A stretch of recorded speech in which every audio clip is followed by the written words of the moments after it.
हा जो काही दावा केलेला आहे हा चुकीचा दावा आहे। निलेश राणे नितेश राणे हे जे काही चर्चा करतात आमच्या कानावरती आलेले काल पाहिलं आम्ही, हे अत्यंत साफ चुकीचं आहे। पहिले तर एकदा त्यांना तिकीट मिळता अडचणी निर्माण झालेल्या होत्या, ते पण आम्ही समजून पाठीमागे घेतलं। आमचं जे काय किरण सामंतला जी काय तिकीट मागणी होती, पण त्याला सगळ्यांनी सांगितलं, मुख्यमंत्र्यांनी समजवलं आणि ते थांबले आणि त्यांनी ज्या पद्धतीने काम केलं ते केलं। नाहीतर 74,000 77,000 जी काय मतं मिळाली ही काय त्यांची मतं आहेत का? त्यामुळे आमचं म्हणणं आहे की त्यांनी इतरत्र काय न बोलता, नाहीतर त्यांच्या पण अशा अनेक सीट आहेत की तिथं आमच्या पण सीट पडलेल्या आहेत, तिथं त्यांची पण काही मतं मायनस झालेली आहेत, मग तेव्हा आम्ही दावे करायचे आहेत का? म्हणून त्यांनी बोलताना सांभाळून बोलावं अशी आमची त्यांना विनंती आहे पहिली तर।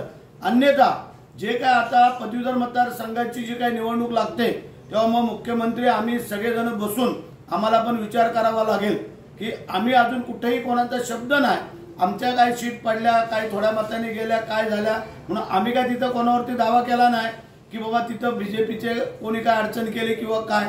जे काय झालं ते झालं।